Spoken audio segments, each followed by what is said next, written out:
Right listeners, welcome back. आप सुन रहे हैं 107 FM। मैं आपके साथ आपकी प्रेसिडेंट शमाविश खान, और अभी आपने सुना बहकाना, और आप सुनते ही रहते हैं ये वाला ट्रैक, जबरदस्त सॉन्ग। और इसके जो सिंगर हैं वो इस वक्त हमारे साथ हैं, तो उनको वेलकम करते हैं हम बगैर किसी ताखीर के। अस्सलाम वालेकुम अली। वालेकुम अस्सलाम। जी, आप ठीक ठाक हैं? अल्हम्दुलिल्लाह बिल्कुल ठीक ठाक। सबसे पहले तो बहुत बहुत शुक्रिया अली कि आपने हमें अपना टाइम दिया है, और हम लोग बहुत खुश हैं। बहुत बहुत शुक्रिया आपका, आपने मुझे अपने शो का हिस्सा बनाया। मैं बहुत शुक्रगुजार हूँ आपका। नहीं, हमारे लिए बहुत ऑनर की बात है, और इतना जबरदस्त सॉन्ग, इतना जबरदस्त म्यूजिक हम आपका सुनते आ रहे हैं, तो आज हम आपसे बात कर सकेंगे, आपके सॉन्ग सुन सकेंगे, इससे बड़ी क्या बात हो सकती है। थैंक यू जी, थैंक यू जी अली, सिर्फ 21 साल के हैं आप इस वक्त, है ना? जी जी बिल्कुल। तो ये एक छोटी सी उम्र, और माशाल्लाह से उस पे आपको अवार्ड भी मिला है अभी इस सॉन्ग के लिए, जो कि बिल्कुल डिजर्विंग था, मिलना चाहिए था इस सॉन्ग पे अवार्ड। तो कैसी फीलिंग्स हैं इस वक्त? काफी वो ऐसा होता है ना कि कभी कभी आपको लगता है कि आप कोई ख्वाब देख रहे हैं या किसी ख्वाब में जी रहे हैं। तो हमेशा से एक ख्वाहिश थी कि एज अ वोकलिस्ट आगे आना है, एज अ सिंगर आगे अपना करियर बनाना है। और अल्लाह का शुक्र है, अल्लाह का करम है कि इस गाने को अवार्ड मिला है। और ये अवार्ड जब मुझे मिला तो मुझे एहसास हुआ उस चीज़ का कि मुझसे ज्यादा जो है ना मेरे फैंस और मेरे जो सपोर्टर्स हैं उनका सबसे ज्यादा रोल था मुझे यहाँ तक पहुंचाने में। तो मैं क्रेडिट जो है वो उनको ज्यादा जाता है। तो मैं बहुत खुश हूँ, लेकिन काफी खुशी होती है। वो फीलिंग मैं एक्सप्लेन नहीं कर सकता। हाँ, बहुत बड़ी अचीवमेंट है, और आपकी इतनी छोटी सी उम्र है इस वक्त, सिर्फ 21 साल, तो इसमें इतनी बड़ी कामयाबी लोगों को मिल जाए। लोग एक उम्र लगाते हैं, उसके बाद इस तरह से होता है, लेकिन माशाल्लाह से आपको इतनी छोटी सी उम्र में कामयाबी मिली है। तो इसके पीछे कितनी रियाजत है? मतलब 21 साल के इस वक्त आप हैं, और कब से म्यूजिक आपने स्टार्ट किया था, क्या हुआ था? म्यूजिक मैं काफी पहले से कर रहा हूँ, बचपन से मुझे शौक था। लिसनिंग अच्छी थी, सुनता अच्छी चीजें था, बहुत शौक था सुनने का भी। एज ए लिसनर भी काफी एल्बम्स लेता था, जाके खरीदता था। उस टाइम पे सीडीज का दौर था, तो सीडीज लेके आता था, सुनता था। फिर उसके बाद जाहिर है फिर यूट्यूब आया, फिर मैंने गिटार लिया, और फिर बस सुन सुन के बजाना। बस बचपन में आपको पता है ना, स्कूल जब जाते थे तो बस होमवर्क के अलावा कोई और कुछ खास काम होता नहीं था। तो जब मेरे दोस्त यार सब बाहर खेल रहे होते थे, कोई साइकिल चला रहा होता था, तो मैं उस वक्त गिटार लेके अपनी प्रैक्टिस कर रहा होता था, क्योंकि मुझे बहुत ज्यादा क्रेज था, पैशन था मुझे सीखने का। तो बस उस तरह से करते करते मुझे तकरीबन 10 से 11 साल हो गए म्यूजिक सीखते हुए और प्रैक्टिस करते हुए। मतलब कुछ 10-11 साल की उम्र में ही आपने शुरू किया होगा म्यूजिक? जी जी। वाह, ग्रेट। तो पहला गिटार किस एज में मिला था आपको, और पेरेंट्स से मतलब कहा था, या फिर उन्होंने खुद लाके दे दिया था बाय चांस? नहीं नहीं नहीं, मैंने जिद की थी। अच्छा। क्योंकि पहले पहले मैंने एक कीबोर्ड लिया था छोटा सा, तो उस पे मैंने काफी सारी कॉर्ड्स वगैरह सीखी, थ्योरी सीखी म्यूजिक की थोड़ी सी। उसके बाद मुझे लगा कि मेरा इंस्ट्रूमेंट गिटार होना चाहिए। तो मैंने उनसे जिद की, तो उन्होंने मुझे एक बर्थडे पे जो है वो, मैं 9 या 10 साल का था मेरे ख्याल में, तो उन्होंने मुझे मेरी बर्थडे पे एक मेरा पहला गिटार गिफ्ट किया, जो आज तक मेरे पास है। और वो मेरे पास कोई 6-7 साल तक रहा था। तो उसके बाद जाके मैंने फिर दूसरे गिटार लिए थे। तो काफी लंबी जर्नी थी, लेकिन सबने काफी, पेरेंट्स ने भी काफी सपोर्ट किया था शुरू में भी, इनिशियली भी, और आगे आके भी। तो पढ़ाई में कैसे रहे अली आप? कैसे रहे पढ़ाई में, कैसे थे? पढ़ाई में टू बी ऑनेस्ट मैं इतना कुछ खास नहीं था। एक एवरेज स्टूडेंट था। लेकिन बहुत बहुत शौक था मुझे पढ़ाई का भी, पढ़ने का भी, और होमवर्क टाइम पे करने वाला बच्चा था मैं।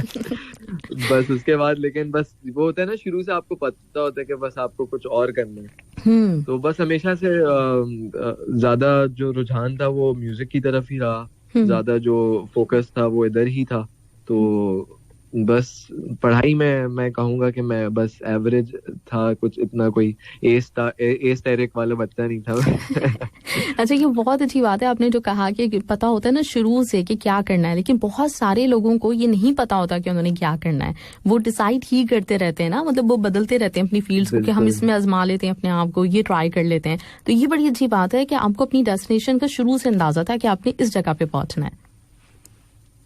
बिल्कुल, बस शुरू से ही एक तो बचपन से काफी वीडियोस देखता था, लोग गा रहे होते थे, तो मुझे भी एक वो होता है ना बचपन में कि बड़े होके सिंगर बनना है, स्टेज पे जाऊंगा।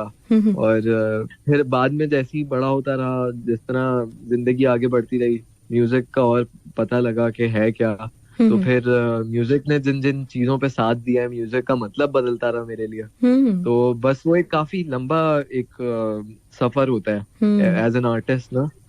तो उसमें कभी आप छोड़ना भी चाहते हैं, कभी आपको क्योंकि पाकिस्तान में रहते हुए पाकिस्तानी सोसाइटी भी आपको मतलब डीमोटिवेट करती है कुछ पॉइंट्स पे आके कि बेटा ये किस लाइन में लग गए हो, कुछ और कर लो, कुछ पढ़ लो। तो बचपन से थोड़ा सा उसमें थोड़ी मुश्किल हुई, लेकिन फिर भी उन चीजों से बाहर निकल आया। जैसे तैसे। अच्छा, ये नॉर्मली रिश्तेदारों की तरफ से ये होता है कि बेटा ये क्या कर रहे हो, अच्छी तरीके से पढ़ लो, देखो हमारा बच्चा मतलब ये इतनी ग्रेड्स लेकर आता है, इस तरह की चीजें होती हैं। लेकिन आज किस तरह से आपको रिएक्शन कैसे मिलता है अपने रिश्तेदारों की तरफ से, जो आपके ये लोग थे जो कह रहे होते थे कि ये क्या कर रहे हो, आज कैसे रिएक्शन है? आज वही लोग ओन करने लगते हैं फिर बाद में। पहले ये होता है कि जाहिर है बच्चा था मैं, तो वो अपने हिसाब से सही थे कि छोटे हो तो मैं अभी समझ नहीं है, तो मैं क्योंकि जाहिर सी बात है लोगों को नहीं पता था उस वक्त कि मुझे कितना ज्यादा क्रेज है। और वो फिर मेरे जहन में बस यही चीज थी कि मैंने बस इनको कुछ करके दिखाना है ताकि ये लोग मुझे एक्सेप्ट कर लें। और उनकी एक्सेप्टेंस टू बी ऑनेस्ट मुझे इतनी मैटर करती भी नहीं थी, क्योंकि मुझे अपने ऊपर एक थोड़ा सा फेथ था और एक बस उम्मीद थी कि कुछ कर जाऊंगा मैं शायद। तो रिस्क लेने के लिए तैयार था मैं जिंदगी के साथ। वो तो बहुत जरूरी भी होता है। फिर बाद में वही लोग आपको ऑन करते हैं, लेकिन महविश आपको पता है हाँ। ये तो दुनिया का एक है तरीका। हाँ, बिल्कुल ऐसे ही है, ऐसे ही होता है बस। बिल्कुल। अच्छा, घर में कौन कौन है और कोई मतलब बड़ा भाई बहन भी म्यूजिक लवर था? उनको सुनते मतलब देखते थे आपके, वो सुन रहे हैं लोगों को? नहीं, मेरी सिर्फ एक बड़ी बहन है। वो मुझसे 3-4 साल बड़ी हैं और उनका थोड़ा सा था म्यूजिक की तरफ। सब अच्छे लिसनर्स थे, लेकिन कोई इंस्ट्रूमेंट से रिलेटेड किसी ने सीखा नहीं उस तरह जिस तरह मैंने जिस यंग एज में शुरू किया था। मेरे अब्बा को काफी शौक था, वो शौक में गाते भी थे, तो उनसे काफी मुझे एक माहौल आपको मिल जाता है ना घर में थोड़ा सा कि चले किसी को इंटरेस्ट है तो इंस्ट्रूमेंट्स 1-2 रखे हुए होते थे हमारे घर में। और कभी अब्बा अक्सर अपने दोस्तों के साथ बैठ के जैम करते थे तो मैं भी बैठ जाता था। तो उस तरह से मैंने काफी सारी चीजें सुनी, देखी, बचपन से थोड़ा सा सीखा। बाकी मैं बेटा तो मैं अकेला हूँ। अच्छा। तो मुझे बड़े भाई वाला कोई वो साथ मिला नहीं अभी तक उस तरह से। बचपन से तो बस अकेला ही था मैं। लड़का तो मैं अकेला ही था। तो अच्छा, अब मुझे वो एक्सपेक्टेशन समझ में आ रही है कि एक ही बेटा है तो जाहिर सी बात है फिर सारी की सारी एक्सपेक्टेशन उसी से होती है। हाँ, कि यही इंजीनियर बन जाए, यही म्यूजिशियन बन जाए, यही सब कुछ बन जाए। सही। बिल्कुल। ग्रेट, जबरदस्त। लेकिन पेरेंट्स ने मुझे अल्हम्दुलिल्लाह बहुत सपोर्ट किया शुरू से अब तक जो है ना। कोई भी किसी पॉइंट पे ये नहीं बोला कि नहीं करो ये या बंद कर दो ये। बस समझाया था एक पॉइंट पे लेकिन वही है, आपको पता है कि लोगों को कुछ करके दिखाना पड़ता है। जैसे जैसे थोड़ी एक्सेप्टेंस आने लगी, फैन फॉलोइंग थोड़ी सी जो अभी है वो बनने लगी, तो उसके बाद थोड़ा सा घर वालों ने भी एक्सेप्ट करना शुरू कर दिया कि अच्छा चलो बेटा सही है, कर लो। सही, जबरदस्त, ग्रेट। अच्छा, अभी आपने जिक्र किया था कि आप सीडीज लेकर आते थे और सिंगर्स को सुनते रहते थे, तो वो कौन सिंगर्स मतलब कौन से थे जो आपके बहुत फेवरेट, जिनको बहुत सुना है आपने बचपन में? मैंने बचपन में जो मुझे म्यूजिक का क्रेज हुआ था ना, वो मुझे नुसरत फतेह अली खान को सुन के हुआ था। उनकी कुछ एल्बम्स थी जो उन्होंने एक एल्बम उन्होंने माइकल ब्रूक के साथ की थी, एक अमेरिकन बेसिस्ट है, बेस गिटारिस्ट है, उनके साथ प्रोड्यूस की थी। तो इस तरह की चीजें जो फ्यूजन होता था ना, जिसमें गिटार्स भी होते थे और हमारा पाकिस्तानी म्यूजिक भी उसके साथ फ्यूज हुआ होता था, तो उस तरह की चीजें मुझे काफी इंटरेस्टिंग लगती थी। तो मैं उससे सुन के मैं काफी इंस्पायर हुआ था। उसके बाद फिर जैसे जैसे टाइम गुजरा तो फिर सोनू निगम को सुना, आतिफ असलम को सुना, अली जफर को सुना। तो इस तरह के लोग देखते देखते आप सीखते हैं ना, स्टाइल भी आप पिकअप करते हैं, आप उनको देख के इंस्पायर होते हैं कि मैं भी ऐसे गिटार बजा के गाऊं। तो काफी सारी चीजें देख के ही सुन के ही एक म्यूजिशियन सीखता है। तो बस बचपन से इन लोगों को सुना है, सीडीज लेके आता था। माइकल जैक्सन का मुझे बहुत शौक था बचपन में, छोटा था तो मैं उनके शोज लगा के यूट्यूब पे देख रहा होता था। तो बाकी इन लोगों को बचपन में सुना है। फिर आगे जैसे जैसे म्यूजिक इंडस्ट्री ग्रो करती रही, आगे बढ़ते रहे, दुनिया का एक जो साउंड है ना वो चेंज होता रहता है म्यूजिक का, तो उसके हिसाब से फिर मैं भी चलता रहा। फिर पॉप म्यूजिक में आ गए, थोड़ा इलेक्ट्रॉनिक म्यूजिक में आ गए, तो उस तरह की लिसनिंग हो गई। तो बस ये चलता रहता है। सही। अच्छा, पहले आपका अपना था, मैं डाउनलोड कर रहा होता हूँ, Spotify पे सुन रहा होता हूँ। सही, ग्रेट, बिल्कुल ऐसा ही। अच्छा, आपकी अपनी कौन सी टाइप है म्यूजिक की, मतलब जो दिल के बहुत करीब हो? एक होता है ना कि हमें, मतलब सुन तो हम सबको रहे हैं, लेकिन हमें ये वाला जो म्यूजिक है ये करना है आगे कंटिन्यू। मेरा थोड़ा सा ना इसमें एक डिफरेंट व्यू है। एज अ म्यूजिशियन मेरा एम ये है कि मैं जो मेरा दिल करता है मैं वो उस टाइप का म्यूजिक ट्राई जरूर करूं करना। तो मैं एज अ सॉन्ग राइटर भी मैं गाने लिखता भी हूँ। तो मैं हमेशा ये कोशिश करता हूँ कि पिछला गाना जो है वो अगले गाने से अलग हो, और बस थोड़ी डिफरेंट चीजें एक्सपेरिमेंट करना मुझे बहुत शौक है। क्योंकि मैंने आपको बताया ना, बचपन से मैं काफी फ्यूजन और उस तरह की चीजें सुनता था, जैज ओरिएंटेड, थोड़ा सा ब्लूज रॉक और उस तरह की चीजें मुझे काफी पसंद थी। तो मैं हमेशा से लिसनिंग बड़ी वर्सेटाइल रही है। तो म्यूजिक भी मेरा इरादा तो यही है कि मैं अपने आप को किसी एक जगह फिक्स नहीं करूंगा, मैं सारी चीजें जो है वो ट्राई जरूर करूंगा, क्योंकि मुझे मजा आता है। जबरदस्त। एक गाना अलग तरीके का हो, फिर दूसरा अलग तरीके का हो, तो इसमें आपको काफी कैरेक्टर चेंज करने को मौका मिलता है। हाँ, वेरिएशन भी होती है और वो आवाज में भी। और मैंने आपको सुना है, मैंने बहुत सारे आपके इंटरव्यूज देखे हैं और मुझे उसमें अंदाजा होता है कि आप बहुत मतलब इंजॉय करते हैं जब आप गा रहे होते हैं किसी को भी, बहुत इंजॉय करके गाते हैं। अच्छा, बचपन का वो पहला मेमोरी में जो सॉन्ग आपके है, कोई सा भी जो इस वक्त आ रहा है ज़हन में, वो अगर आप हमें सुनाएं कि कौन सा गाना था जो बहुत सुना करते थे उस जमाने में? बचपन में मैं मतलब पहली मेमोरी कोई ऐसा है? नुसरत फतेह अली खान को मैं काफी सुनता था। तो बचपन में मुझे उनका वो कलाम बहुत पसंद था, द मस्त कलंदर मस्त, अगर आपने सुना हो। हाँ, बिल्कुल किसने नहीं सुनाया वो। अगर आप हमें सुनाएं वो मैं आपको सुनाता हूँ। वाह, जबरदस्त, ग्रेट।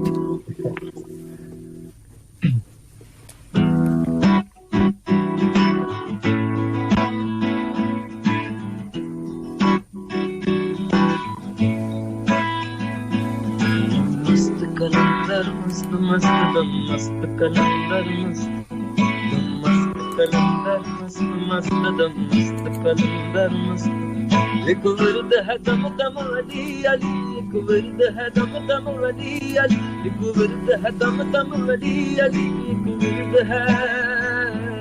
एक विरद है दम दम अली अली, एक विरद है दम दम अली अली। सखी लाल कलंदर मस्त मस्त, सखी लाल कलंदर मस्त मस्त, लजपाल कलंदर मस्त मस्त दम मस्त कलंदर मस्त मस्त दम मस्त कलंदर मस्त। लाल कलंदर मस्त मस्त दम मस्त कलंदर मस्त।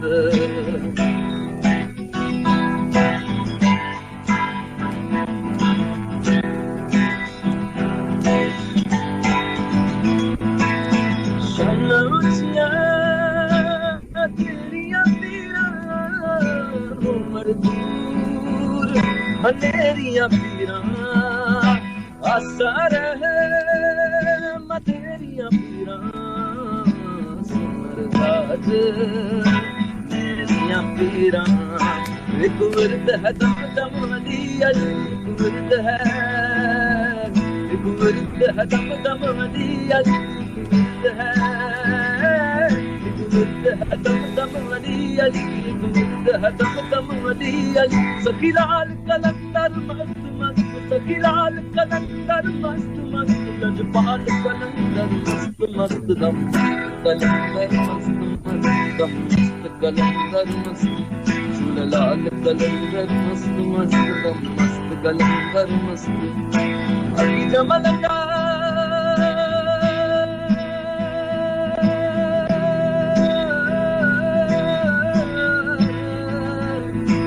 अभी जमलंगा तू अली अली अली अली अभी जमलंगा तू अली अली अली अली जमलंगा अखी जमलंगा सजे अपने मन लैणगे अखी जमलंगा सजे अपने मन लैणगे आज नहीं तो कल सारे हरी हरी कहणगे मस्त मस्त दम मस्त कलंदर मस्त मस्त दम मस्त कलंदर मस्त सूले लाल कलंदर मस्त मस्त दम मस्त कलंदर मस्त मौला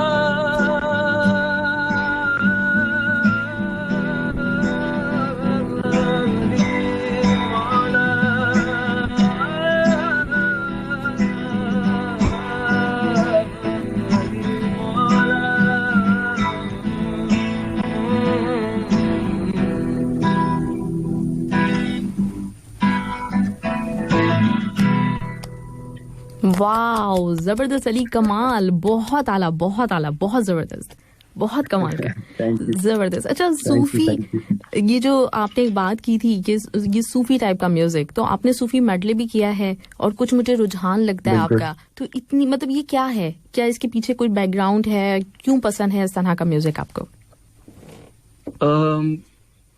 एक तो पता नहीं क्यों मुझे ना ये जो कलाम जो मैंने अभी सुनाया, कोशिश करी क्योंकि बहुत आला, बहुत जबरदस्त,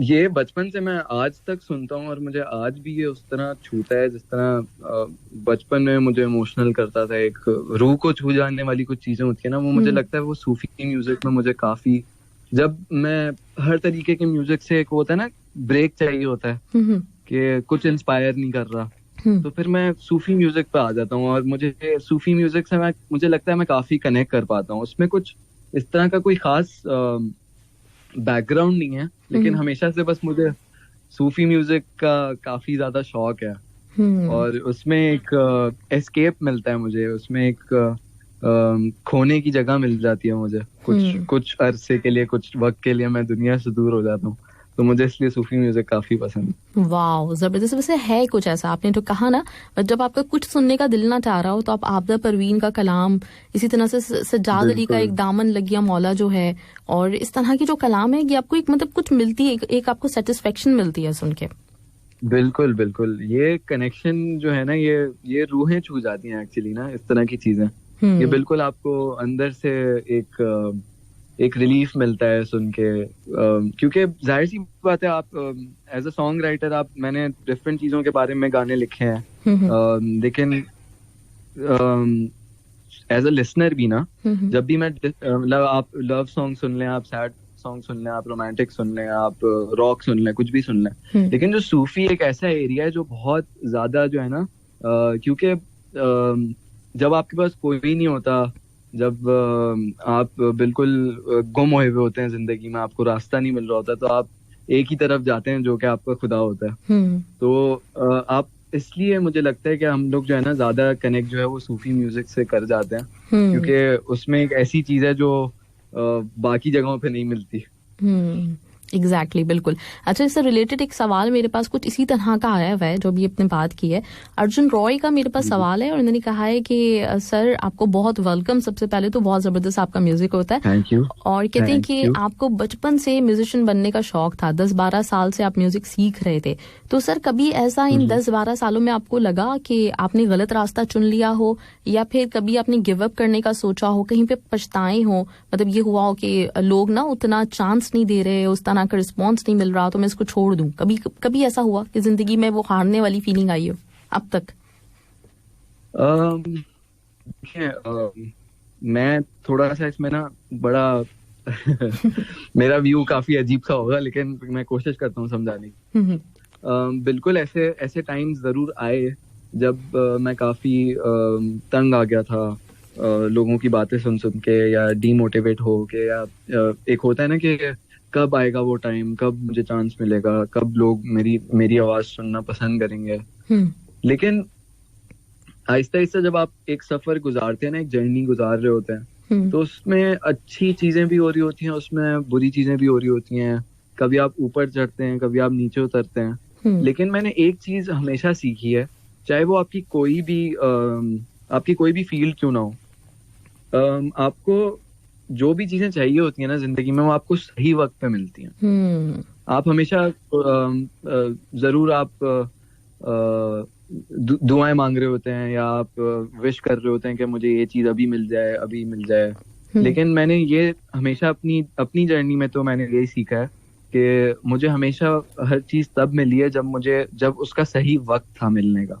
जब वाकई में मैं उस काबिल था ना, तब मुझे वो चीजें मिली हैं, जो कि एक अच्छी चीज है। आपको अगर वक्त से पहले कोई चीज मिल जाए या वक्त के बाद मिले, तब आप थोड़ा सा एक वो आता है कि ये क्या हो रहा है जिंदगी में। लेकिन अगर आपको सही वक्त पे मिले ना, तो मेरे हिसाब से ऐसा कभी हुआ नहीं कि मैंने पछताया हूँ मैं कि मैं म्यूजिशियन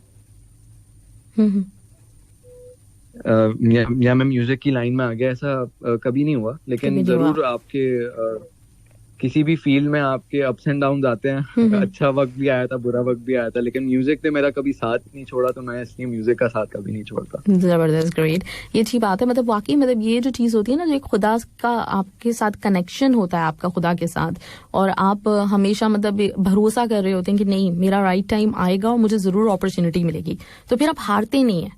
आपकी कभी ये वाली फीलिंग नहीं आती कि नहीं आप हार मान लें। एग्जैक्टली, बिल्कुल। बिल्कुल। मैं वही बात कह रहा था ना कि आपको सही वक्त पे सही चीजें हमेशा मिलती हैं। लेकिन आपको कभी हिम्मत नहीं हारनी चाहिए। एग्जैक्टली, बिल्कुल ऐसा ही है। अच्छा, तो वो फर्स्ट अपॉर्चुनिटी क्या थी? मतलब कौन सी? आतिश आपको सबसे पहले मिला है ओएसटी? जी, आतिश सबसे पहला ओएसटी था मेरा। उसकी भी बड़ी एक मजे की स्टोरी है, शेयर करता हूँ मैं आपसे। बिल्कुल। उसमें एक्चुअली ये हुआ था कि मैंने जब अपना म्यूजिक प्रोफेशनली शुरू किया ना, तो मैं एक स्टूडियो में मैंने सेशंस प्ले करना शुरू किए थे एज अ गिटारिस्ट।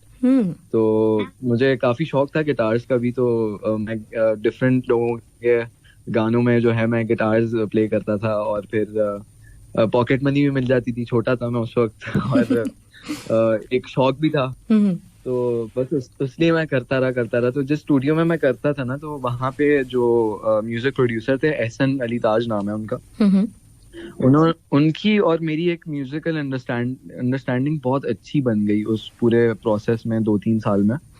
तो हमने बाद में जब उनका वो वाला स्टूडियो बंद हुआ, तो हमने एक और स्टूडियो हमने साथ खोलने का प्लान किया 2018 में।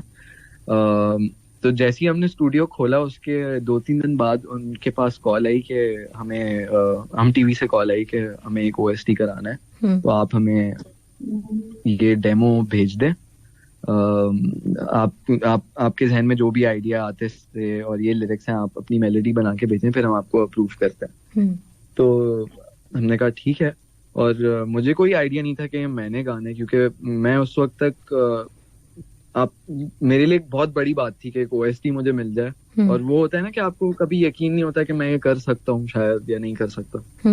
तो मैं उस एक कश्मकश में था कि पता नहीं क्या है। मैं एज ए गिटारिस्ट ही देख रहा था उस वक्त भी कि एहसन भाई सिर्फ गिटार्स रिकॉर्ड कराएंगे और गाएगा कोई और आके, जिस तरह होता था पहले। तो जब मैंने डेमो जो था ना, जो हमने डेमो गा के भेजा था उनको, वो मेरी आवाज में भेजा था। अच्छा। तो वहां से जो रिप्लाई आया था उनका, वो ये था कि आप ये गाना अप्रूव्ड है, लेकिन हमें यही सिंगर चाहिए। वाओ, जबरदस्त। तो वो एक मेरे लिए जो है ना एक अचीवमेंट भी थी, और एक होता है ना कि आपको यकीन नहीं आ रहा होता कि मैं ये कर सकता हूँ। मैं काफी नर्वस था, काफी डरा हुआ था कि पता नहीं मेरी आवाज टीवी पे आ रही है, मैं जस्टिस कर सकता हूँ इसके साथ या नहीं कर सकता, अभी मैं इतना आगे आया हूँ या नहीं आया। लेकिन एहसन भाई ने मुझे बहुत ज्यादा जो है ना उस टाइम पे सपोर्ट किया कि नहीं अली तुम अच्छा कर रहे हो, तुम बस गाओ, तुम देखना ये अच्छा लोगों को पसंद आएगा, ये तुम्हारी आवाज के लिए गाना बना है। वाओ। तो बस उसकी ये स्टोरी आतिश की। आतिश मेरा पहला एक ओएसटी था जो ब्रॉडकास्ट लेवल पे टीवी पे जो है हम जो मेरी आवाज गई थी वो आतिश के थ्रू गई थी। वाह जबरदस्त। तो नींद आ गई थी जब पता चला था ये कि अब आप ही की आवाज होगी, आप ही इसको बना रहे हैं? क्या चीज? कह रही हूँ नींद आ गई थी उस दिन आपको खुशी से, मतलब क्या फीलिंग्स थी? नहीं मैं तो सारी रात स्टूडियो में ही बैठा हुआ था एहसन भाई के साथ और हम दोनों बस काम करते थे इस गाने में। हाँ वाह जबरदस्त। पूरा वो होता है ना 1-2 महीने तक गाड़ी में सिर्फ एक ही गाना चल रहा है मैं बस अपना गाना लगा के सुनता रहता था। वाह जबरदस्त। नहीं ये बनता भी है ना, मतलब इतनी जल्दी माशाल्लाह से इतनी बड़ी अचीवमेंट ओएसटी मिल जाए आपको तो क्या कमाल है। तो इस वक्त अली हम वो आतिश सुने थोड़ा सा, बहुत कमाल का है, बहुत जबरदस्त एक्सप्रेशन, बहुत अच्छा है।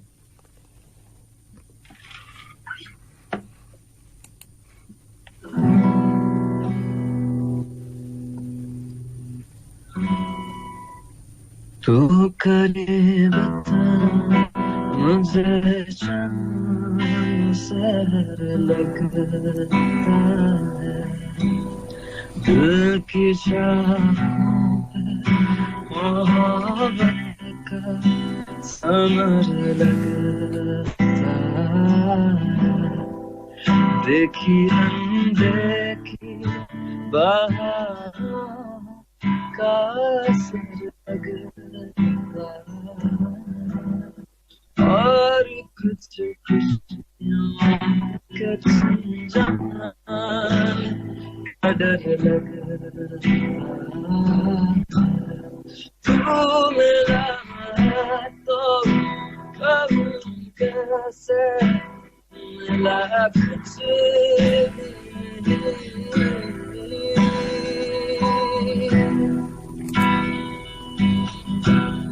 तू मिला तो कब कैसे मिला कुछ याद से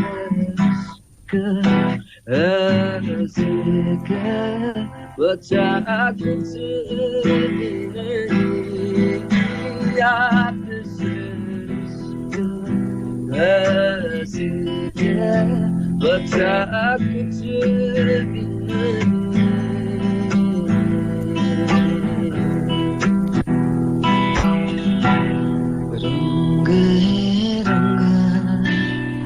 तस्वीर नहीं कोई और इस ख्वाब की ताबीर नहीं है कोई, जागना कुछ भी नहीं, सोना मेरा कुछ भी नहीं, याद ऐसी के बचा कुछ भी नहीं, याद ऐसी के बचा कुछ भी नहीं, याद ऐसी के बचा कुछ भी नहीं। बहुत जबरदस्त, बहुत आला आतिश, बहुत जबरदस्त, बहुत ग्रेट, बहुत अच्छा ट्राई किया है। अच्छा हमारे यहाँ म्यूजिक पे अगर देखा जाए तो जैसे मैं अपने प्रोग्राम में भी टॉप 10 सॉन्ग्स प्ले कर रही होती हूँ, तो हमारे यहाँ पाकिस्तान से ज्यादातर ओएसटीज आते हैं, मतलब हमारे पास जो फिल्म का म्यूजिक जरा कम होता है, ओएसटी ज्यादा है। तो आपको क्या लगता है, मतलब पहले जैसे हुआ करता था ना कि एक सिंगर एल्बम अपनी रिलीज करता था, वो वाला कॉन्सेप्ट खत्म हो गया, अब लोगों के सिंगल्स आ रहे होते हैं या फिर ओएसटीज आ रहे होते हैं?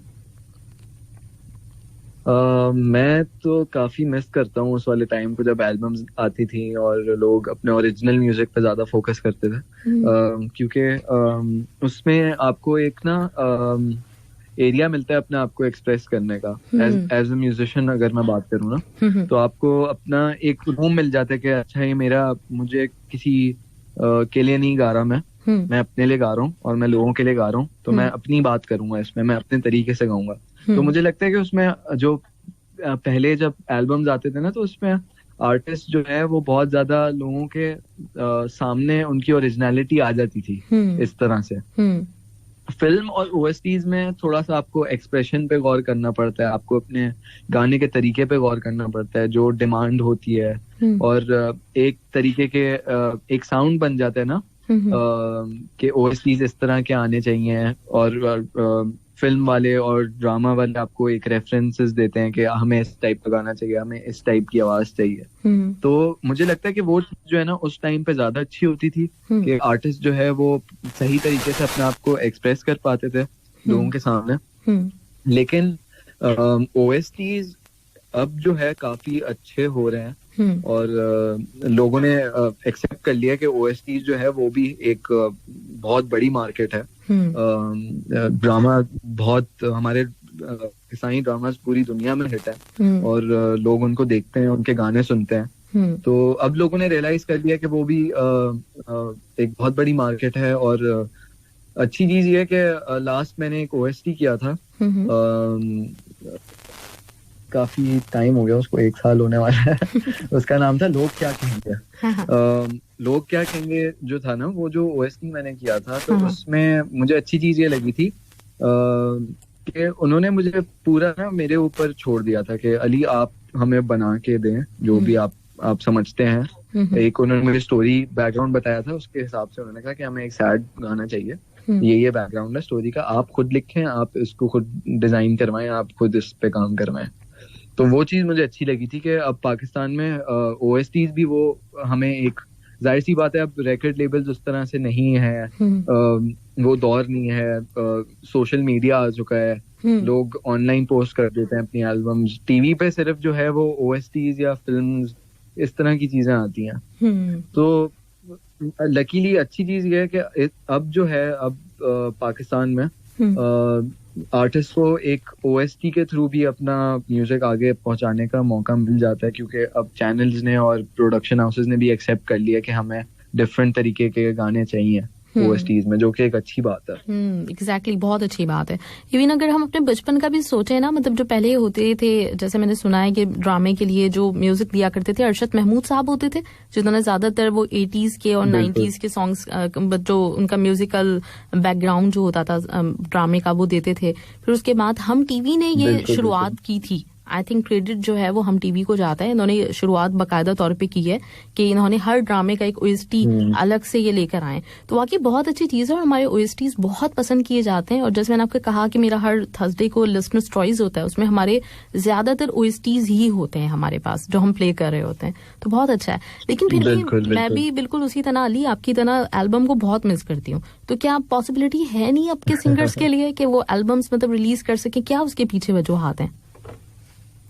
उसके पीछे कुछ एक तो मेजर वजह ये लगती है मुझे कि अब उस हिसाब से पहले होते थे रिकॉर्ड लेबल्स पाकिस्तान में, पब्लिशिंग कंपनीज होती थी, कैसेट्स बिकते थे, टीवी एक बहुत बड़ा मीडियम था लोगों तक गाने पहुंचाने का। तो उस टाइम पे टीवी पे आना बहुत बड़ी चीज होती थी कि एक गाना चाहे वो अच्छा हो ना हो वो हिट हो जाता था क्योंकि टीवी पे आ रहा होता था, सब देख रहे होते थे उसको, और फिर वो जिसका गाना होता था वो भी एक सेलिब्रिटी बन जाता था क्योंकि उसको एयर टाइम मिल रहा होता था टीवी पे। वो दौर थोड़ा सा डिफरेंट था इस तरीके से। लेकिन अब दूसरे तरीके की आसानियां हैं लेकिन वो मुश्किलात भी बन जाती हैं। जैसे आपके पास कंपटीशन बहुत है, एक तो सोशल मीडिया जब से आया है, इंटरनेट पे आप यूट्यूब पे एक क्लिक पे अगर मेरा गाना यूट्यूब पे है तो 10,000 गाने और हैं, तो व्यूअर जो है, जो लिसनर है, वो मेरा गाना क्यों सुने? एक तो ये वाली चीज भी आ गई है, एक कंपटीशन आ गया कि हमारा एक बॉर्डर्स टूट गए हैं ना, तो इंटरनेशनली हमारा म्यूजिक अब देखा जाता है। दूसरी चीज ये है कि अच्छी चीज इस तरह है कि मैं भी अपने गाने जो अकेले मतलब ओरिजिनल जो बना रहा हूँ उसमें काफी आसानी आ गई है इस दौर में। अगर मैं आज से 10 साल पहले म्यूजिक कर रहा होता तो शायद मैं इंटरनेट ने मुझे बहुत हेल्प की, इस दौर ने, सोशल मीडिया ने मुझे बहुत हेल्प की। मैं अपनी छोटी छोटी वीडियोस बना के लगाता था तो उस तरह से लोगों ने मुझे देखा। मैं एहसन भाई से मिला, उसके बाद मैं काफी लोगों से मिला, उन्होंने मुझे ढूंढ के निकाला कि हमें आपसे गाना करवाना है। तो उस तरह जो है आज के दौर में इस तरह सोशल मीडिया हमें हेल्प कर रहा है, लेकिन रिकॉर्ड लेबल्स नहीं है। मैं अगर अपनी वीडियो खुद बनाने जाता हूँ तो वो हमारे जैसे नए आर्टिस्ट को जो शौक अपना पूरा करना चाह रहे हैं, जो आगे बढ़ना चाह रहे हैं, उनके लिए काफी महंगा पड़ जाता है कि पूरी वीडियो बना के फिर उसको लॉन्च करना, फिर उसको प्रमोट करना, और फिर पीआर कंपनीज हायर करके वो ब्लॉगर्स भी लगा रहे हैं और उस तरह की चीजें जो है ना वो थोड़ी काफी कॉस्टली हो गई हैं। अब पहले भी थी, लेकिन पहले दूसरे तरीके से आसान थी कि पहले कंपनीज होती थी जो आपको प्रॉपर फाइनेंसेस कर देती थी, फाइनेंशियल सपोर्ट काफी थी रिकॉर्ड लेबल्स की तरफ से। तो लेकिन ये है कि एक बैलेंस है मेरे हिसाब से ना। अब आज भी देखें, अच्छा गाना, अच्छा आर्ट जो है वो कोई पीछे रोक नहीं सकता मेरी नजर में। अगर आपका गाना अच्छा है तो मैंने ऐसे भी गाने सुने हैं जो हमें पता ही नहीं है सिंगर कौन है, लेकिन हम सुन लेते हैं, हमें बाद में पता लगता है। तो कोई व्हाट्सएप पे भेज देता है, कोई कभी कुछ हो जाता है, तो इस तरह गाने हिट हो जाते हैं आजकल। सही बात। तो ये एक अच्छी चीज है, क्योंकि मैं भी वीडियोस लगाता था अपनी छोटी छोटी, तो उस तरह से लोगों ने मुझे थोड़ा सा रिकग्नाइज करना शुरू किया कि वो अच्छा ही अली है, ये छोटे छोटे कवर करता है। तो उसके बाद फिर आतिश में मिला, फिर आतिश को मैंने अपने पेज पे प्रमोट किया, तो उस तरह से मेरी सोशल मीडिया फैन फॉलोइंग बढ़ी, जो कि अगर मैं आज से 10 साल पहले कर रहा होता तो शायद मुझे कोई कंपनी मना ही कर देती कि अली हम आपके साथ तो कॉन्ट्रैक्ट ही नहीं कर रहे, आपका म्यूजिक हम नहीं समझ आ रहा। ये भी हो सकता था। आज एक हमारे पास फ्री हैंड है कि हम जो करना चाहें कर सकते हैं। एग्जैक्टली, लेकिन बस उसमें काफी प्रोज एंड कॉन्स हर चीज के होते हैं। तो बस ये है कि दौर थोड़ा टेक्नोलॉजिकली एडवांस हो गया है अब, तो हमें उसके साथ चलना पड़ेगा, लेकिन अब यही दौर है। तो एल्बम्स आज भी लोग बना रहे हैं, लेकिन बस जाहिर है कि अब वो उस तरह से चीजें तो नहीं हो सकती वापस। तो हमें इसको एक्सेप्ट कर लेना चाहिए और हमें बस अच्छा म्यूजिक बनाते रहना चाहिए। एग्जैक्टली, ये तो बिल्कुल सही कह रहे हैं आप। लेकिन जैसे मैं कहना चाह रही हूँ कि हम जैसे अपने बचपन में एमसीसी वीजे जो प्रोग्राम्स आते थे हम देखते थे, टीवी रखता था इस तरह के ना, जो मतलब एक म्यूजिकल आर आप जिसको कह सकते हैं कि हुआ करता था हर टीवी चैनल पे, चाहे वो पीटीवी हो, चाहे फिर उसके बाद जब एनटीएम होता था वो था। तो अब वो चीज आपको टीवी से मिसिंग नहीं लगती? मतलब ठीक है हम ओएसटीज कर रहे हैं, और पहले आपको पता नहीं, आप तो मेरा ख्याल है और छोटे हैं, आपकी नहीं होगी मेमोरी उस तरह की बचपन की। जब हम लोग छोटे थे तो उस वक्त हुआ ये करता था कि ईद पे या कोई भी स्पेशल ओकेजन होता था ना, तो वो एक कॉन्सर्ट टाइप का होता था जिसमें सारे सिंगर्स परफॉर्म कर रहे होते थे, वाइटल साइंस और जुनून सारे के सारे। तो ईदों पे और हर चीज पे हमें ये चीज देखने को मिलती थी। तो अभी नहीं लगता आपको कि टीवी का म्यूजिक के मामले में कोई रोल नहीं है? मतलब टीवी भी तो प्रमोट कर सकता है ना इस म्यूजिक को जो इस वक्त है। बिल्कुल, मुझे वाकई में ये चीज आप सही कह रही हैं। मुझे काफी मिसिंग लगती है हमारे टीवी चैनल्स उस तरह से। म्यूजिक के चैनल्स नहीं है, म्यूजिक टीवी चैनल्स जो हैं वो इतने ज्यादा नहीं हैं अब जितने पहले होते थे। और उस हिसाब से अब म्यूजिक वीडियोस भी उस तरह आप नहीं देखते टीवी पे। पहले म्यूजिक वीडियोस चलते थे हर आर्टिस्ट के टीवी पे। अब आज के दौर में वो चीज मिसिंग है। लेकिन अगेन मैं वही बात करूंगा कि जमाना जो है वो काफी पिछले 10 साल में बिल्कुल चेंज हो गया। मुझे नहीं याद कि आखिरी दफा मैंने टीवी भी कब देखा था, क्योंकि यूट्यूब पे हर चीज आ जाती है, नेटफ्लिक्स है, आप न्यूज भी इंटरनेट पे देख सकते हैं। तो जब हर चीज आप क्लिक पे देख सकते हैं ना अपने, तो फिर लोग कहते हैं कि टाइम हम बचा लें, कोई एपिसोड हम 8 बजे क्यों बैठ के देखें, वो हम जब यूट्यूब पे अपलोड हुआ मिल रहा है हम कभी भी देख सकते हैं, तो हम वहां देख लेते हैं। तो इस तरह करके जो है मुझे लगता है कि एक ओवरऑल चेंज आया है। मैं मिस जरूर करता हूँ उस टाइम को जब मैं खुद लगा के देखता था, और मुझे काफी शौक होता था कि मैं म्यूजिक वीडियोस देखूं। बचपन में इंडस बिल्कुल आता था, एमटीवी आता था, प्ले टीवी था, उस पे काफी सारे चैनल्स थे, लाइन से एक आप 10 चैनल चेंज करते थे तो म्यूजिक के चैनल आ रहे होते थे, मुझे अभी तक याद है। लेकिन बस अनफॉर्चुनेटली वो अब दौर इतना बदल गया है कि मुश्किल लगता है मुझे कि उस तरह से जो है ना चीजें वापस होंगी, क्योंकि अब बिल्कुल डिजिटल हो गया सब। ये तो है, बिल्कुल सही बात है।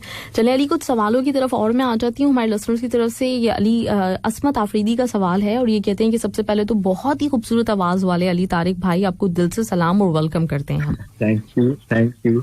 और कहते हैं सो मच जी कि ये कहते हैं कि अली, आपको मैं ये भी बता दूं कि आप बहुत आगे जाएंगे, बहुत बड़े सिंगर बनेंगे इन फ्यूचर, क्योंकि आपकी आवाज जो है वो बहुत खूबसूरत है और मुझे ऐसा लगता है कि आपकी आवाज आतिफ असलम से काफी मिलती जुलती है। बहुत शुक्रिया आपका कि आपने मुझे बहुत आगे पहुंचा दिया। बहुत शुक्रिया। मेरे लिए बहुत मुझे तो नहीं पता कि आगे सफर क्या है मेरा, लेकिन इंशाल्लाह आप लोग अगर मुझे दुआएं देते रहेंगे, आप लोग सपोर्ट करेंगे तो जरूर इंशाल्लाह हम लोग आगे जाएंगे इंशाल्लाह। बाकी आतिफ असलम से मिलती जुलती आवाजें मैंने काफी लोगों से ये बात सुनी है ना? लेकिन इसमें एक ये मेरा व्यू इसमें ये है कि मैंने बिल्कुल मैं काफी इंस्पायर्ड था उनसे, मैंने उनको बहुत फॉलो किया है, मैंने उनका म्यूजिक सुना है, मैंने उनके गाने गाए हैं और ओवरऑल आपके एक पर्सनालिटी में, मतलब म्यूजिकल जो आपकी एक पर्सनालिटी होती है उसमें आप कुछ लोगों से काफी चीजें पिक करते हैं। जब आप सीख रहे होते हैं तो एज ए लिसनर आप कभी नुसरत फतेह अली खान को सुन रहे होते हैं, कभी आप किसी सिंगर को सुन रहे होते हैं, कभी आप किसी और को सुन रहे होते हैं, तो आप हर किसी की जो है ना डिफरेंट चीजें पिक कर रहे होते हैं। तो मैं जिस दौर का हिस्सा था, जिस दौर में मैंने सीखा, उस टाइम पे अरिजीत सिंह, आतिफ असलम और ये वाला थोड़ा म्यूजिक ज्यादा था, जल बैंड और थोड़ा पाकिस्तानी पॉप मुझे काफी इंस्पायर करता था। मैं इस तरह की चीजें गाता था, तो इसी वजह से लगता है कि मेरी एक स्टाइल में बिल्कुल जरूर वो चीज है, क्योंकि मैं काफी इंस्पायर्ड हूँ आतिफ भाई से। लेकिन जो मेरे अपने गाने इंशाल्लाह आएंगे और आगे आप उसमें बिल्कुल आप लोगों को एक अली तारिक, प्योर अली तारिक वाली चीज मिलेगी इंशाल्लाह। क्योंकि अब मुझे लगता है कि मैं आहिस्ता आहिस्ता उस सफर में उस मोमेंट पे आ गया हूँ, उस पॉइंट पे आ गया हूँ कि जहाँ पे मुझे अपनी एक ओरिजिनल स्पेस पता लग रही है। क्योंकि आप एज एन आर्टिस्ट घूम रहे होते हैं पहले, तो आपको फिर ना ढूंढना पड़ता है कि मैं हूँ क्या। तो मुझे अब लगता है कि अब मैं उस पार्ट में आ गया हूँ, लेकिन ये चलता रहेगा, ये इंस्पिरेशन फिर मैं किसी और से ले रहा हूँ। ये मैं कहना चाहूंगी यहाँ पे जरूर अली कि आप जब वैसे सॉन्ग्स मतलब आतिफ असलम के गाते हैं तो आपकी आवाज में थोड़ी झलक महसूस होती है, लेकिन बहकाना में हमें बिल्कुल एक अली तारिक ही नजर आया है, ओरिजिनल अली तारिक। बिल्कुल भी नहीं कह सकते कि किसी से रिजेंबल करी आवाज, ऐसा बिल्कुल नहीं है, आप बिल्कुल ओरिजिनल नजर आए उसमें। बिल्कुल। तो आगे भी मेरा यही इरादा है कि मेरे जितने गाने हैं जो मैं खुद लिखता हूँ ना, मेरा एक इंशाल्लाह बहुत जल्द मेरी बर्थडे पे मैं अपना एक गाना रिलीज कर रहा हूँ। अच्छा वाह, कब होती है बर्थडे? का नाम 2 फरवरी। वाह, यानी आने वाली है, जबरदस्त आने वाली है। तो बस हम लोग एक गाना रिलीज कर रहे हैं उस पे, तो वो काफी मेरा म्यूजिक जो है ना उसमें काफी नजर आएगा लोगों को कि ये मेरा एरिया है। तो आप पूछ रही थी ना कि अली तुम किस एरिया में रहना चाहते हो, तो वो जो चीज है ना वो उधर काफी नजर आती है। वो काफी एक्सपेरिमेंटल सा गाना है, काफी रोमांटिक भी है, थोड़ा सैड भी है, तो वो एक मिक्सचर है।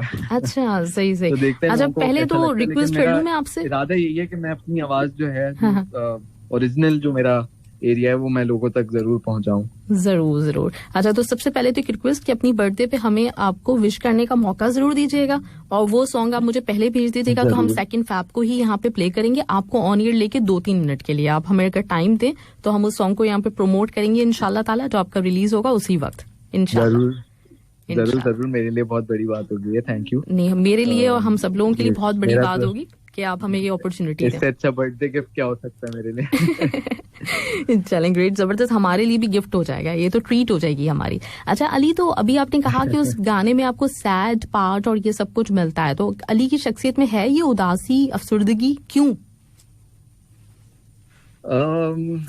वैसे होता है हर बंदा, हर सेंसिटिव बंदा होता है। उदासी है, हाँ, मैं ये नहीं कहूंगा कि उदासी है, लेकिन ये जरूर है कि हर चीज को बहुत डेप्थ में फील करने की एक हमेशा से आदत है। कि चाहे वो दुख हो, चाहे वो खुशी हो, चाहे वो प्यार हो किसी से, चाहे वो आपके खुदा से राब्ते का तरीका हो, तो उसमें हर चीज में मैं बहुत ज्यादा जो है ना अपने आप को इंडल्ज कर देता हूँ, खो देता हूँ कि बस मैं इमोशंस का होकर रह जाऊँ। तो भले वो कोई सैड गाना हो, भले वो जैसे बहकाना है वो एक रोमांटिक गाना है, तो मेरी कोशिश पूरी होती है कि मैं उस तरीके से अदायगी करूं अपने वोकल्स की जो उसमें डिमांड कर रहा है गाना।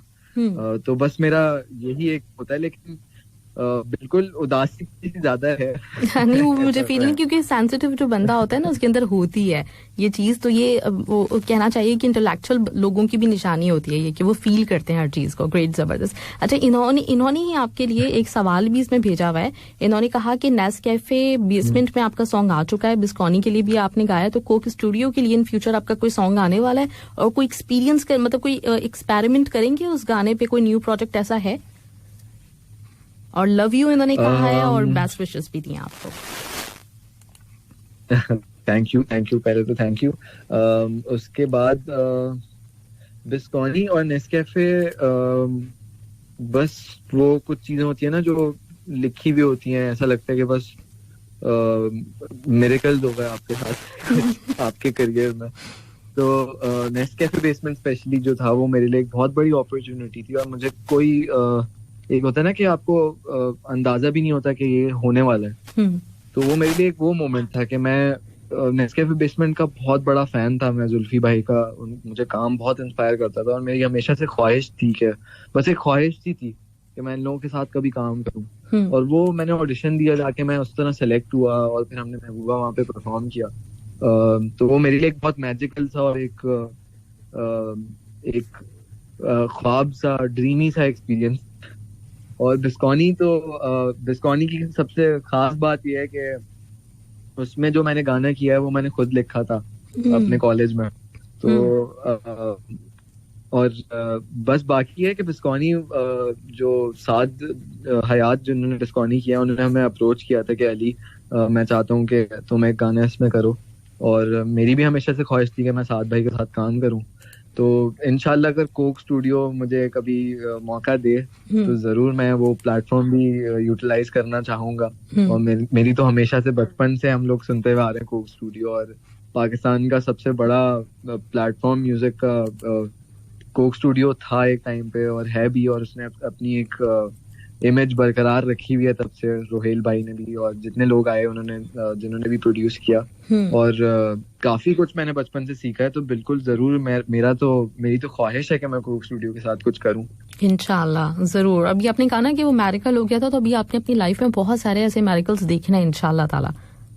बस सबसे मेरी रिक्वेस्ट है कि मुझे दुआओं में याद रखें इंशाल्लाह, बिल्कुल। बस मेरे काम को पसंद करते रहे, मेरे गाने मैं बड़े दिल से सबके लिए बनाता हूँ। बिल्कुल। जब जो चीज दिल से होती है तो वो बिल्कुल असर करती है। अच्छा, रिशान ने भी आपके लिए सवाल, और आपको बहुत खुशामदीद, बहुत तारीफ की आपकी आवाज की, और कहते हैं कि कामयाबी के लिए बहुत सारी दुआएं। और सवाल इनका ये है कि हमारे मुल्क में टैलेंट की कमी नहीं है हर लिहाज से, चाहे एक्टिंग हो, सिंगिंग हो, लेकिन टैलेंट को जाहिर करने के लिए कुछ कंपटीशन, मतलब जो है ना वो प्लेटफॉर्म्स नहीं है। तो अभी कुछ दिनों से लोग सोशल मीडिया के जरिए बहुत कुछ बच्चे मशहूर हुए हैं जिनकी आवाज बहुत खूबसूरत है। तो ऐसे लोगों के लिए क्या होना चाहिए, मतलब कितनी मुश्किलात का सामना करना पड़ता है हमारे मुल्क में किसी भी आर्टिस्ट को अपने टैलेंट को शो करने में? ये इनका सवाल है। देखें, मैं तकरीबन मुझे 10 साल हो गए हैं, और प्रोफेशनली मुझे 2 साल हुए हैं। मैंने सारी चीजें छोड़ के अपना म्यूजिक पे लगाई हुई है। सारा टाइम, सारा जो दोस्तों के साथ घूमने का टाइम होता है, जो हर किसी के साथ होता है, मैं अपना सब कुछ लगा देता हूँ। लेकिन हकीकत बात है ये कि पाकिस्तान में थोड़ी सी अपॉर्चुनिटीज आपके पास कम है। पहले एक दौर था कि जब दूसरे मुल्कों के लिए भी आप काम कर रहे होते थे पाकिस्तान में रहते हुए। अब वो भी बंद हो गया है। तो पाकिस्तान में बिल्कुल, पाकिस्तान की फिल्म इंडस्ट्री भी थोड़ी सी अब रिवाइव हो रही है, फिल्म्स बन रही हैं कोविड से पहले भी, और कोविड के बाद भी अभी भी कुछ लोग हैं जो स्ट्रगल कर रहे हैं कि नहीं हमें फिल्म्स बनानी है, जो कि एक अच्छी चीज है कि हमारी इंडस्ट्री ग्रो करेगी तो हमारे जैसे आर्टिस्ट को मौका मिलेगा। टैलेंट की बिल्कुल कमी नहीं है, टैलेंट बहुत ज्यादा है। बहुत अच्छे अच्छे सिंगर्स हैं, मेरे जैसे और लोग भी हैं जो नया अपना म्यूजिक सामने लेके आना चाह रहे हैं, लेकिन अगेन वो अपना म्यूजिक बाहर निकालने में परफॉर्मेंसेस करने में और अपना खैर टैलेंट आगे लाने में उनको काफ़ी मुश्किलात पेश ज़रूर होती हैं, क्योंकि यहाँ पे जितना टैलेंट है उतने प्लेटफॉर्म्स नहीं है। तो ये बिल्कुल एक सच्चाई है। लेकिन इसमें ये है कि उम्मीद तो है मुझे कि आगे जाके चीज़ें थोड़ी सी मुझे अच्छी नज़र आ रही हैं, क्योंकि काफ़ी शौकीन लोग हैं जिन्होंने जो है एक अपने प्लेटफॉर्म्स, प्राइवेट प्लेटफॉर्म शुरू किए हैं। कराची में भी काफ़ी सारी ऐसी जगहें हैं जो अब गिग्स के लिए लोग परफॉर्मेंसेस के लिए छोटी छोटी रेंट पे दे रहे हैं, वहाँ पे छोटे छोटे परफॉर्मेंसेस हो रहे हैं, गैदरिंग्स हो रही हैं, तो यंग टैलेंट को जो है जगह मिल जाती हैं। लेकिन जैसे बिस्कॉनी आया है, बिस्कॉनी बहुत अच्छा प्लेटफॉर्म है। एक तो ओरिजिनल प्रमोट कर रहा है, लोगों के अपने गाने जो हैं वो सामने आ रहे हैं। वेलो आया है, वेलो भी काफी अच्छा काम कर रहा है। और भी इस तरह के काफी सारे प्लेटफॉर्म्स हैं जो बिल्कुल काफी कोशिश कर रहे हैं प्रमोट करने में। लेकिन बस उम्मीद रखता हूँ कि आगे और आते हैं, ताकि मैंने तो इतने अच्छे अच्छे सिंगर्स को सुना है, बस एक ख्वाहिश ही रह जाती है कि लोग आगे आए। लेकिन बस सैडली हमारे पास उतनी अपॉर्चुनिटीज नहीं है। ओएसटीज एक ओएसटीज है हमारे पास, एक फिल्म सॉन्ग है, ज्यादा नहीं बनती पाकिस्तान में। लेकिन अब शुरू हो रहा है। लेकिन देखिए तो आप अली कि बस चलता रहेगा। हाँ बिल्कुल, कि इसके बावजूद कि हमारी इतनी अपॉर्चुनिटीज नहीं है सब कुछ, लेकिन हमारे सिंगर्स ने बॉलीवुड पे राज किया हमेशा, क्योंकि आवाज और टैलेंट जो है वो बहुत, पाकिस्तान बहुत इस मामले में रिच है, स्पेशली आवाज के मामले में, सिंगर्स के मामले में ना बहुत ज्यादा है।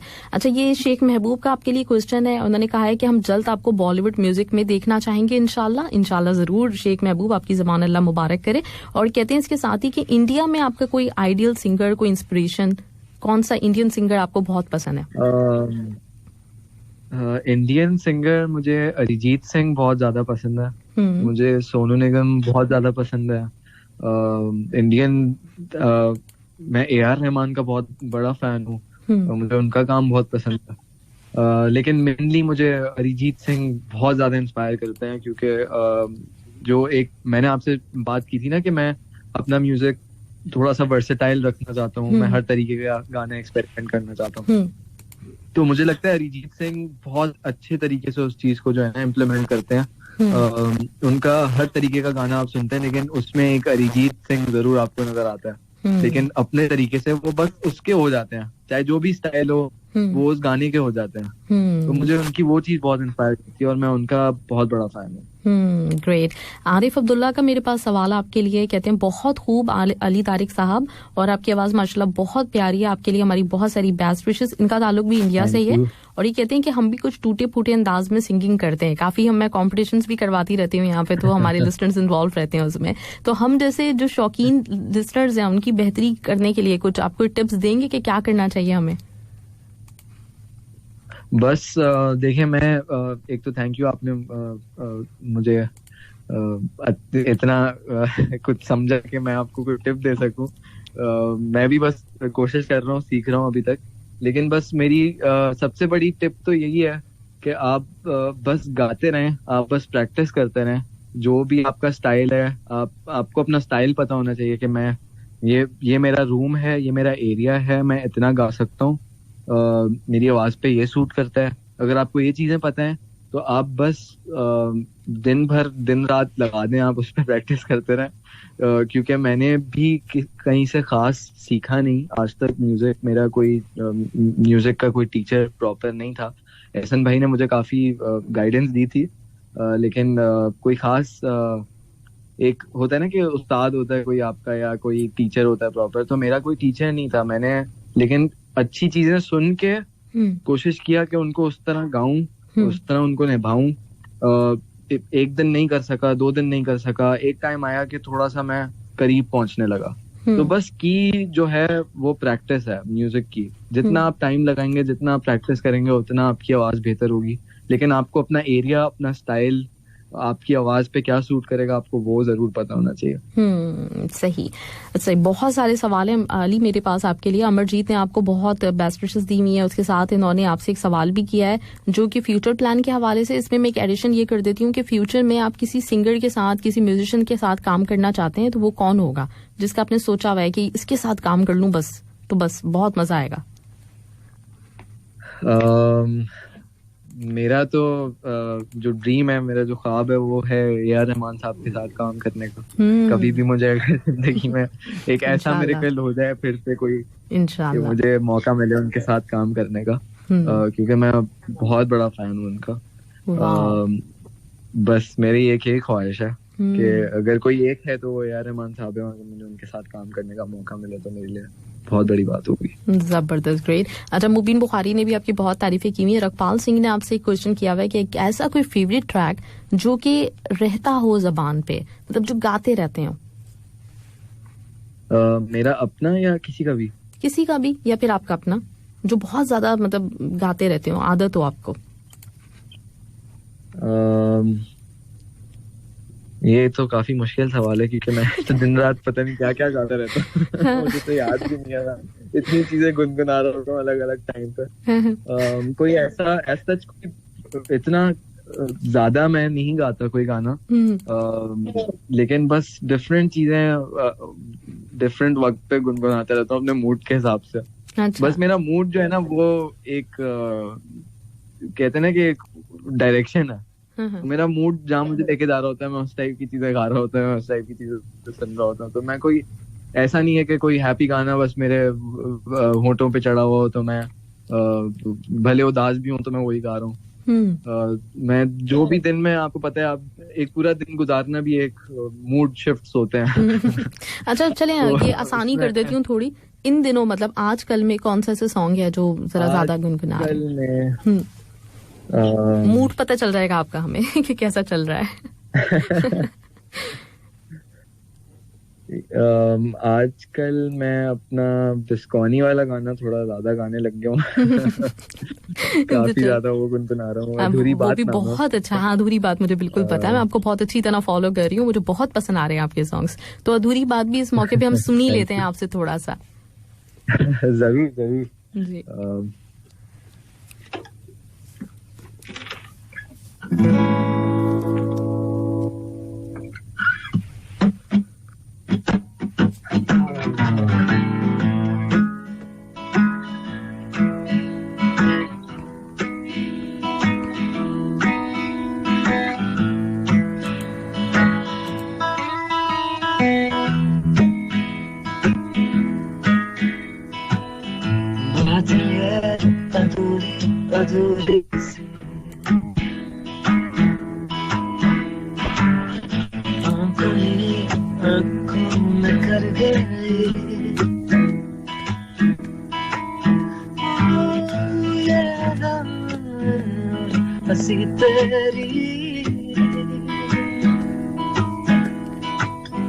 मुझको क्यों बेचैन कर गई,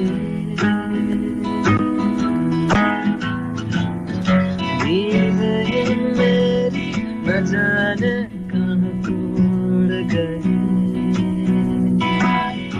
अरसा हुआ है मैं कब से सोया नहीं, जादू है या है कोई नशा,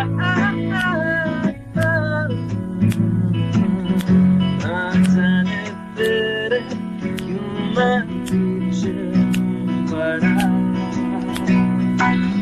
चांद तारे और ये आसमां करने लगे क्यों तेरी तारीफ।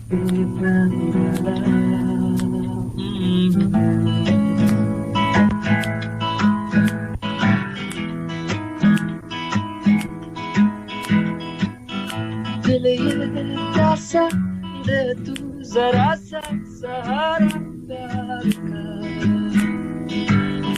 जाने क्या क्या दुनिया पुकारे दीवाना पागला। खुद से ही कहने लगा नहीं सोना मेरा क्या जागना पागल हुआ मैं जब से तुझे मिला तू जो है तो मेरा है ये जहां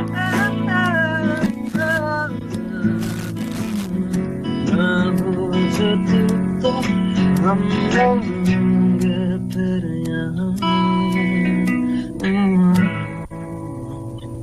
वाओ, जबरदस्त, सुपर क्लास, बहुत आला सॉन्ग, बहुत जबरदस्त। और मैं मतलब ये इस वक्त मेरी ख्वाहिश है कि आप बहुत जल्द यहाँ पे ये जो कोविड का जो सिलसिला है ये दूर हो और आप दोहा आके परफॉर्म करें, कोई कॉन्सर्ट हो यहाँ पे और हम सब लोग बैठे हुए आपको सुन रहे हैं, इंशाल्लाह। बिल्कुल बिल्कुल, इंशाल्लाह जरूर, मेरी भी ख्वाहिश है, इंशाल्लाह जरूर इंशाल्लाह। दुआ करते हैं कि कोविड की सिचुएशन इंशाल्लाह बेहतर हो जाए, क्योंकि पिछला साल तो काफी अजीब सा गुजरा है, काफी डिप्रेसिंग, काफी सैड, इतने सारे लोगों को कितनी मुश्किलें हुई हैं, लेकिन बस दुआ करता हूँ कि चीजें थोड़ी बेहतर हों तो हम लोग फिर से ट्रैवल करें, हम लोग फिर से शोज करें, बिल्कुल, फिर से कॉन्सर्ट करें, फेस्टिवल्स करें। बिल्कुल, अभी तो ये बिल्कुल शुरुआत है अली आपकी, लेकिन कितने अभी तक इंटरनेशनल टूर्स वगैरह किए? क्योंकि अभी आपने शुरू ही किया है तो ये सारा सिलसिला शुरू हो गया कोविड का। नहीं, बिल्कुल बिल्कुल, हमारे प्लान्स थे लास्ट ईयर 2020 में, लेकिन बस मार्च में लॉकडाउन हो गया। मार्च से तो फिर चीजें फिर बुरी होना शुरू हो गई तो बस इंटरनेशनल टूर्स अभी तक तो हमने नहीं एक्सपीरियंस किया, तो वो इंशाल्लाह बहुत जल्द, बहुत मजा आएगा। जितनी मतलब वहाँ पे जो ऑडियंस होंगे, जो म्यूजिक लवर्स होंगे, वो बहुत एंजॉय करेंगे। आपका म्यूजिक बहुत मजे का है, बहुत जबरदस्त है। अच्छा अली, अभी तक कोई ऐसा मतलब कोई फैन, कोई क्रेजी टाइप का फैन कभी मिला है कहीं पर? बिल्कुल मिले हैं, काफी सारे मिले हैं और मेरे लिए बहुत एकदम से मतलब रिस्पॉन्स कैसे करते हैं? मुझे समझ नहीं आता है ऑनेस्टली कभी कभी, क्योंकि चीजें इतनी एकदम से चेंज हुई है ना, स्पेशली बहकाना के बाद फैन फॉलोइंग में बहुत बड़ा चेंज आया था। उसके बाद जितने हम कॉन्सर्ट्स करते हैं, कभी कभी ऐसा होता है कि बहुत ज्यादा लोग, मतलब एक दफा मुझे याद है कि मैं अपने घर आया, तो मैं अपार्टमेंट्स में रहता हूँ, तो मैं लिफ्ट से ऊपर आ रहा था, तो मुझे जैसे ही मैं अपनी गाड़ी से उतरा, मुझे शाम का टाइम हो रहा था, मुझे लगा कि कोई मुझे फॉलो कर रहा है। तो एक लड़की मेरे पीछे आ रही थी और वो मैं लिफ्ट तक आया, फिर मैं लिफ्ट में भी आया तो वो मेरे लिफ्ट में भी मेरे पीछे आई, मैं अपने फ्लोर पे भी उतरा हूँ, वहां पे भी उतरी, मैं अपने घर तक आ रहा था तो वो वहां तक आई थी। तो मैंने उनसे पूछा, मैंने कहा आप मतलब मुझे समझ नहीं आया मैं उसको रिएक्ट किस तरह करूँ। उन्होंने मुझसे बस ये पूछा आप अली तारे कहना, तो बहुत बड़ी फैन हूँ। अच्छा, तो मुझे समझ नहीं आ रहा था मैं क्या बोलूँ, क्या मतलब डर भी लग रहा था कि पता नहीं क्या कौन मुझे पीछा कर रहा है, लेकिन मुझे यकीन नहीं आता। वो कुछ चीजें होती है ना कि आपको कभी यकीन नहीं कर सकते कि बिल्कुल लोग मेरे गाने पसंद करते हैं, लेकिन कोई इतना ज्यादा क्रेजी हो सकता है किसी के लिए, कोई इतना ज्यादा किसी को पसंद कर सकता है। तो मुझे यकीन नहीं आ रहा होता बस उस मोमेंट पे, मैं बस देख रहा होता हूँ कि मैं अपने रिस्पॉन्स से ज्यादा मुझे ये फिक्र होती है कि ऐसा कैसे हो सकता है जबकि एक्सपेक्ट किया हुआ होता है, लेकिन फिर जब वो अपने साथ हो रही होती है तो उस पर हैरत भी होती है। ये तो है बिल्कुल बिल्कुल बिल्कुल, है ना। अच्छा, ऑटोग्राफ दिया तो क्या लिखती हैं ऑटोग्राफ देते हुए किसी को? ऑटोग्राफ में देखें, ऑटोग्राफ वाला तो जमाना अब चला गया ये भी सैडली चला गया। अब लोग सेल्फीज लेते हैं आके, लोग वीडियोस बना लेते हैं। एग्जैक्टली, बिल्कुल। लेकिन कुछ लोग होते हैं आज भी, है ना, मतलब मैं तो जब आपसे मिलूंगी अली, मैं जरूर ऑटोग्राफ लूंगी जरूर जरूर जरूर। मेरा एक कराची में एक यूनिवर्सिटी में शो था, तो वो शुरू की परफॉर्मेंस थी नेस्कैफे बेसमेंट के बाद। तो एक लड़का भाग के आया बैक स्टेज की तरफ और उसने मुझसे सिर्फ ये बोला कि अली आप मुझे अपनी गिटार पिक दे दें। गिटार पिक बेसिकली एक वो होती है, पिक होती है जिससे हम लोग गिटार प्ले करते हैं, एक छोटी सी चीज होती है जो आप अपने हाथ में पकड़ते हैं तो आप उससे स्ट्रिंग्स को स्ट्रम करते हैं। तो वो उसने मुझसे मांगी और बड़ी अजीब सा लगा मुझे, क्योंकि मेरे पास जो थी उस वक्त वो काफी पुरानी हो चुकी थी और मुझे अच्छा भी नहीं लग रहा था वो उसको देते हुए कि यार ये क्या सोचेगा, क्या मतलब मैं इतनी दूर से भाग के आया हूँ और ये मुझे ये दे रहे हैं। लेकिन मैंने उसको कहा कि यार ये मेरी काफी पुरानी पिक है तो ये मैं आपको दे देता हूँ, आप रख लें। लेकिन एक दफा हम सक्खर में शो कर रहे थे, एक फेस्टिवल था, उसके बाद काफी लोगों ने आके ऑटोग्राफ लिया, कुछ लोगों ने हाथ पे लिए, कुछ लोगों ने पेपर पे लिए। तो आज के जमाने में भी कुछ लोग हैं, मुझे खुशी होती है कि वो एक हमेशा से बचपन में देखा है ना कि वो पेन से कोई बड़ा सेलिब्रिटी जो है कुछ लिख के किसी को देता है। तो बस लेकिन अब ज्यादातर लोग जो है ना वो सेल्फीज लेते हैं। हाँ, लेकिन मतलब अभी भी मुझे लगता है ऑटोग्राफ का एक अलग अपना नशा है। मतलब मैंने बहुत ऑटोग्राफ्स ऐसे रखे हुए हैं अपने पास, और काफी मजा आता है देने में भी, काफी मजा आता है। एग्जैक्टली। तो मैं जरूर जब भी आपसे मिलूंगी मैं जरूर ऑटोग्राफ लूंगी इंशाल्लाह। अच्छा, मुबीन बुखारी ने आपसे पूछा है कि अगर हम बिल्कुल ओल्ड सिंगर की बात करें, जैसे रफी साहब, किशोर कुमार, कुमार सानू, तो इनमें से आपका फेवरेट कौन था? मेरा ख्याल है सभी होंगे, है ना? सभी फेवरेट थे। मुझे रफी बहुत ज्यादा पसंद थे, किशोर कुमार भी। मैं मतलब ये एक ऐसा दौर है कि आपके लिए चूज करना मुश्किल हो जाता है क्योंकि आपने इतने गाने सुने हैं इन लोगों के और हर किसी का गाने से आपको इतना प्यार है। लेकिन किशोर कुमार मुझे काफी ज्यादा पसंद थे, रफी साहब के भी काफी मुझे गाने पसंद थे। दो मुझे मेरे फेवरेट थे उस टाइम पे।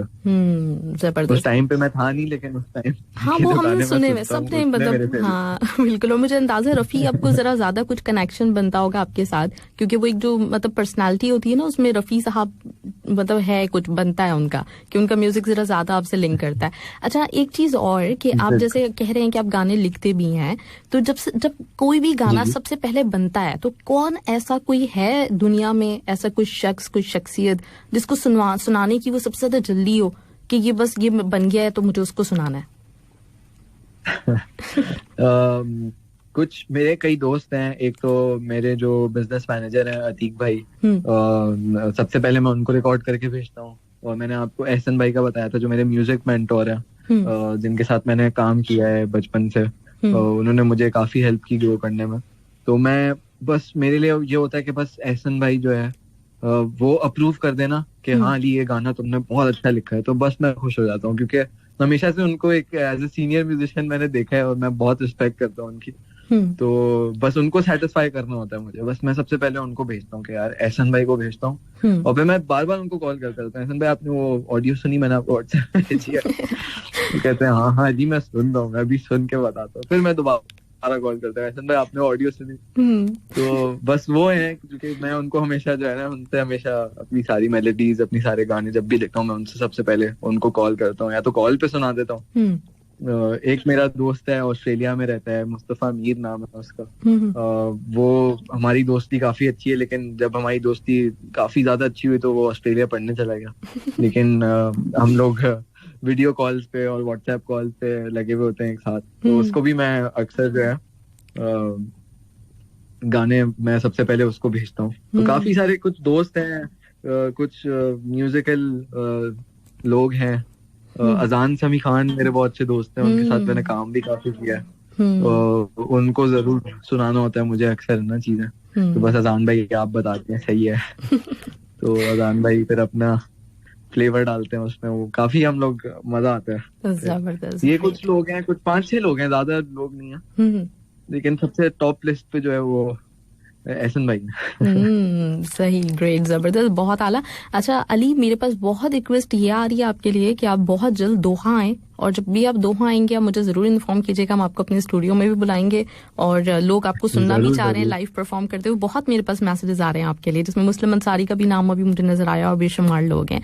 तो अब लास्ट में मैं आपसे बहकाना सुनना चाहूंगी लाइव, और फिर उस वादे के साथ कि हम 2 फ़रवरी को आपको कर रहे हैं कॉल, और आप मुझे अपना गाना पहले से सेंड कीजिएगा, हम आपसे लाइव भी सुनेंगे वो सॉन्ग और फिर आपका सॉन्ग यहाँ पे प्ले भी करेंगे।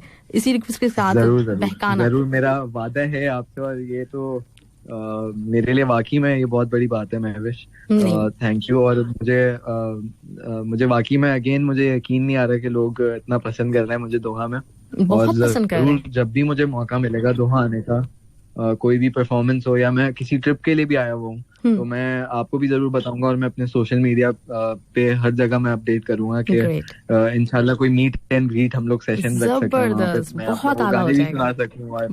मेरे लिए तो बहुत बड़ी बात है। जबरदस्त अली, आपने ये हमारे लिए बहुत बड़ी बात कर दी, बहुत बड़ी ऑफर है हमारे लिए, तो इंशाल्लाह जरूर ऐसा करेंगे इन फ्यूचर। जब भी आप आए आप हमें जरूर बताइएगा, हम स्टूडियो भी बुलाएंगे और इस तरह का कोई रखेंगे भी हम सिलसिला।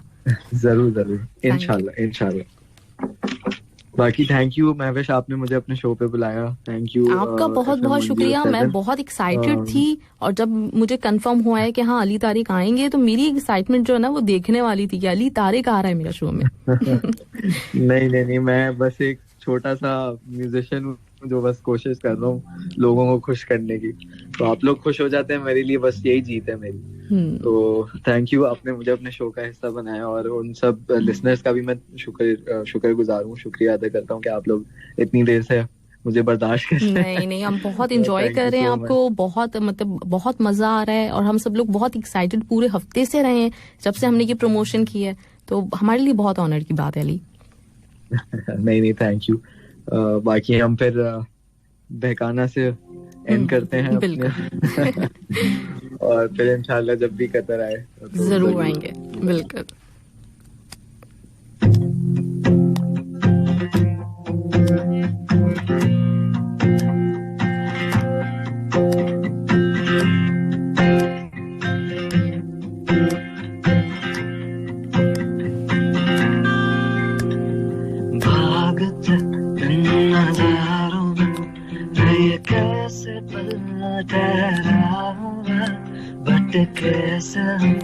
भटके कदम महका है जैसे ना ही सोचा ना ही समझा, बस करने को चला।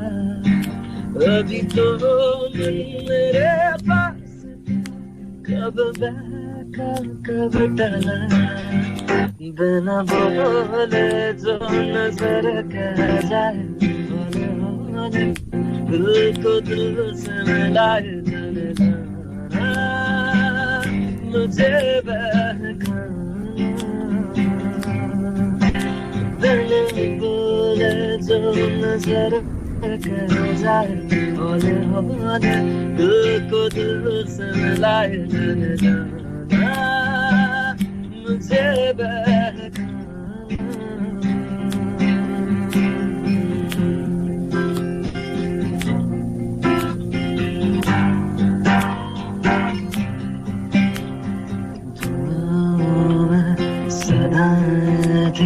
सदाओं में न था कोई जुआ जो गए सांसों ने लगायूं हो सला, कोई लबों पे पिटाई असर लेके वफाई, दिल मुसाफिर दर बदर किस डगर पे आला, बिना बोले जो नजर कह जाए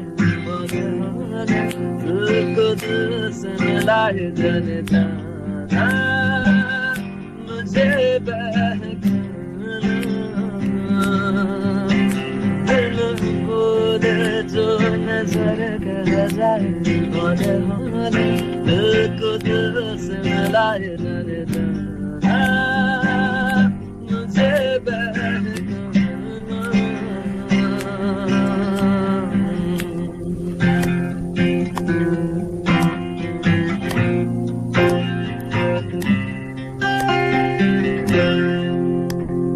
वाओ, जबरदस्त, ग्रेट, बहुत आला। ये गाना सुन के हर दफा ही मुझे बहुत अच्छा लगता है जब भी मैं बहकाना सुनती हूँ, और आज लाइव सुन के तो और बहुत कमाल लगा है।